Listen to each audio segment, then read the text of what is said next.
Do you remember when music was sold in compact discs? The amount of audio that could be shipped in a CD was limited to 74 minutes and later extended to 80 minutes. Some albums will be sold with 2, 3, or 4 discs in order to be able to pack more songs.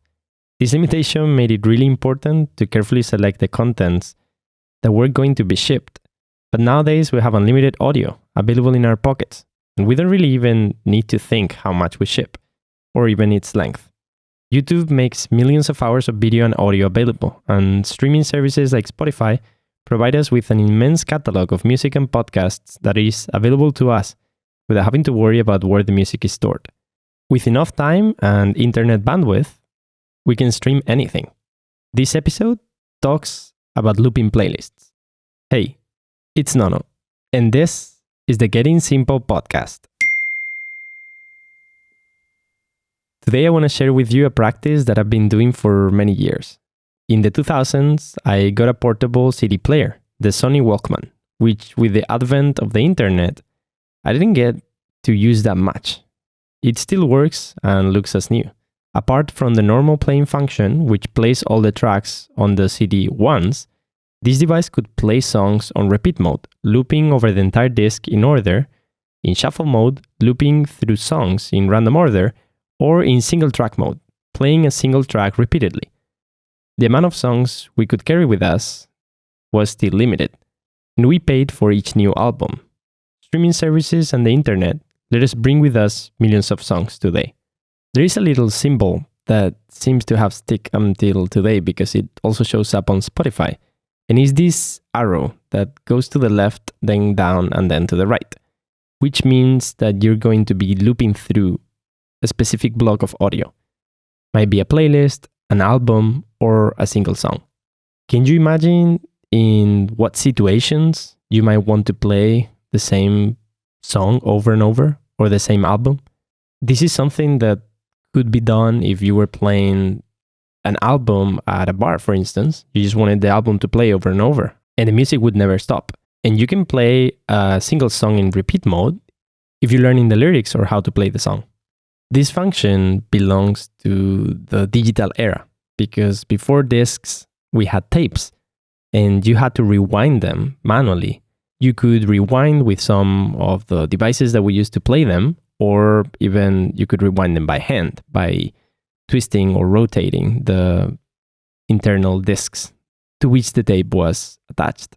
The practice that I want to talk about today, I'm not sure if this is a habit, but it's something that I commonly do, is creating looping playlists. I started creating something that I called focus clips. And this is a practice in which I would create really, really small playlists with like from 4 to 7 songs, trying to keep the length of each of these playlists to 45 minutes in a way that it resembled as if I was ripping my own compact discs to play in the car or on the Walkman. And then try to engineer the way that Spotify or other music players play to loop the songs over and over again. And this is where the focus name comes from. I was trying to craft playlists for myself of songs that were familiar or songs that I really enjoyed that had no lyrics at all. So no words, nothing, no phrases, no words being sung or said or anything, just instrumental music. Things like soundtracks or ambient music or some other contemporary classical music, with the aim of isolating myself from my surroundings, from the environment noise that I could hear, and to focus on whatever it is that I was doing. I ended creating many of these playlists, and for a lack of a better naming convention, I just started from letter A and went to letter B, C, D, E, F, G, and etc., etc. So each of these playlists contains a set of songs that have a duration in total of 45 minutes approximately, and I would play these playlists looping. So the playlist plays in order, and when it finishes, it starts back at the first song. This is for different things. So I start associating the playlist name and the contents of the playlist to a given artifact that is on my machine. It seems like a CD or something that is fixed. And you end up learning the order of these songs. So is to create an experience of listening to audio that is really familiar and repetitive.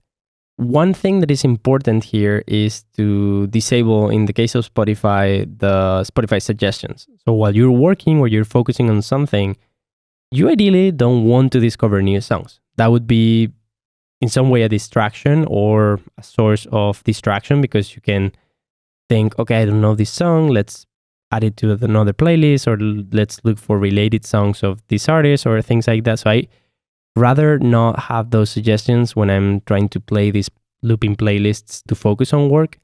And also that Spotify might not know that the songs that you added to your playlist are all songs that have no lyrics. So it might start playing songs that actually do have lyrics.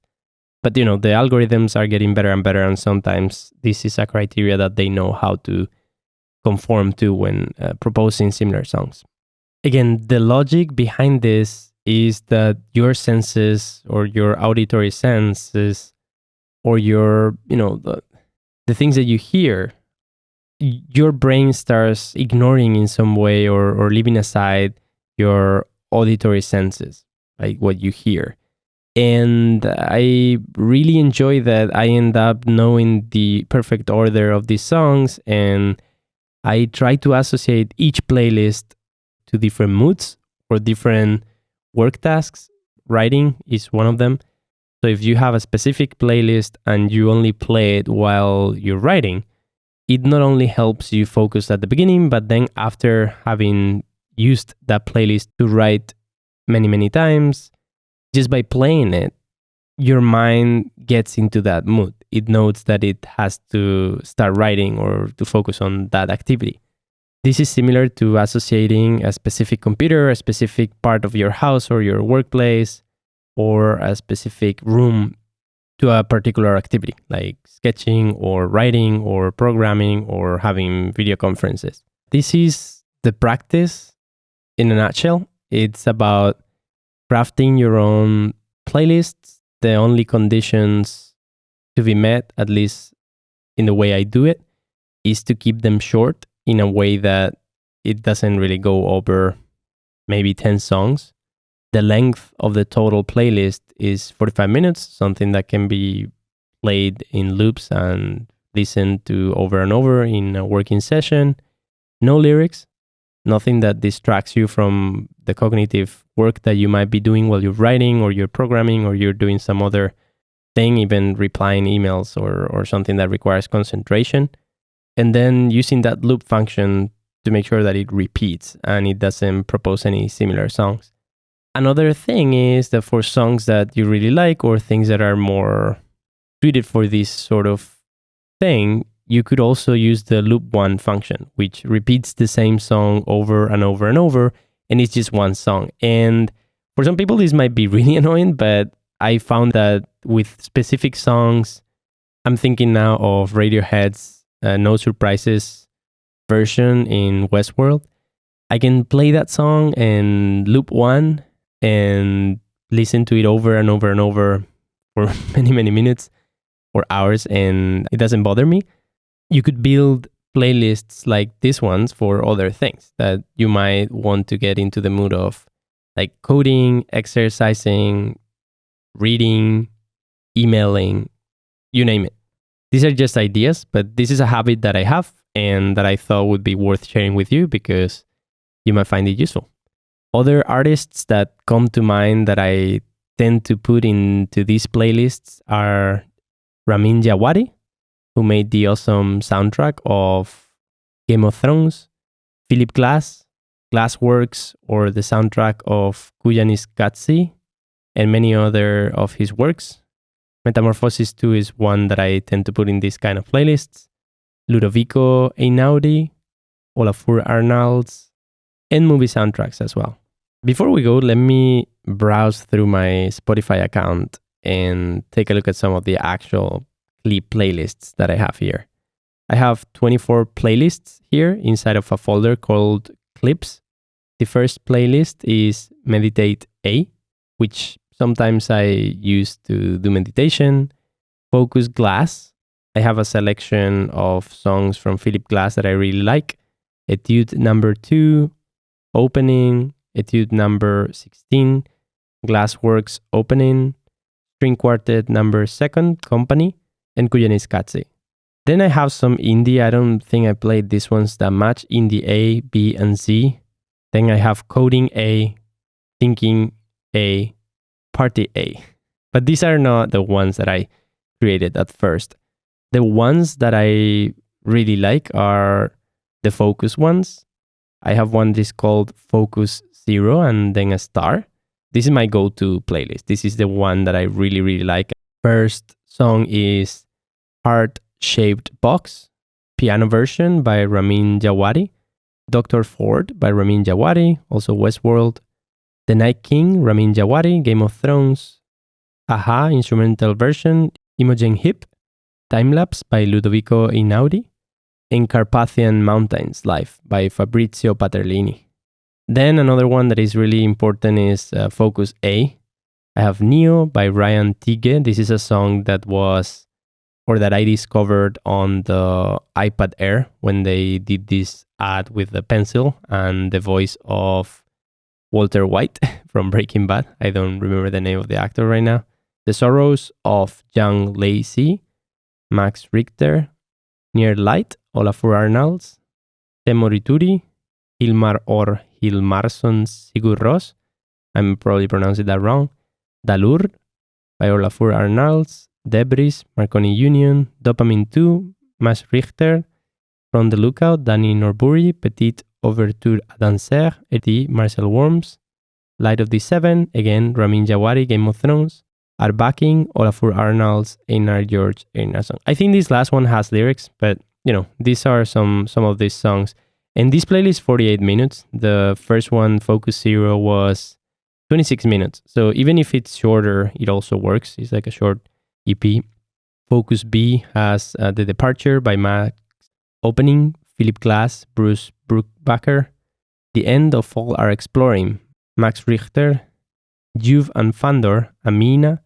Nargile, Randall, Perth, Amina, Branch, Keith Keniff. Earmarked, Wim Mertens, Agoa, Gareth Dixon, Who's There, Peter Sandberg, Artifact 3, Ryan Tige. And this keeps going. I also have Focus G, which is Thrones only. I have No Surprises by Ramin Djawadi. Here Now, Gavin Luke. The Children, Ramin Djawadi. Changing Winds, Alexandra Streliski. Winter Has Come. Dear Dolores, this is one that is really good. I think also appears in Westworld. The Night King, again. Heart-Shaped Box. Piano, again. Ending, Peter Sandberg, Dr. Ford. And then Exit Music for a Film, Ramin Djawadi.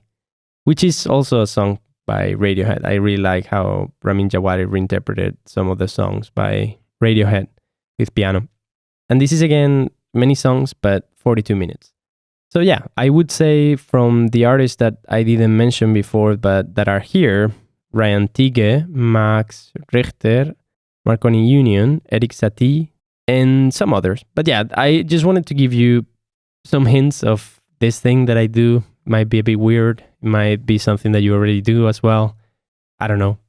I would really love to know what you think. If you think this is something you'll give a try, if this is something you already do, or if you have any comments, any questions, or any suggestions.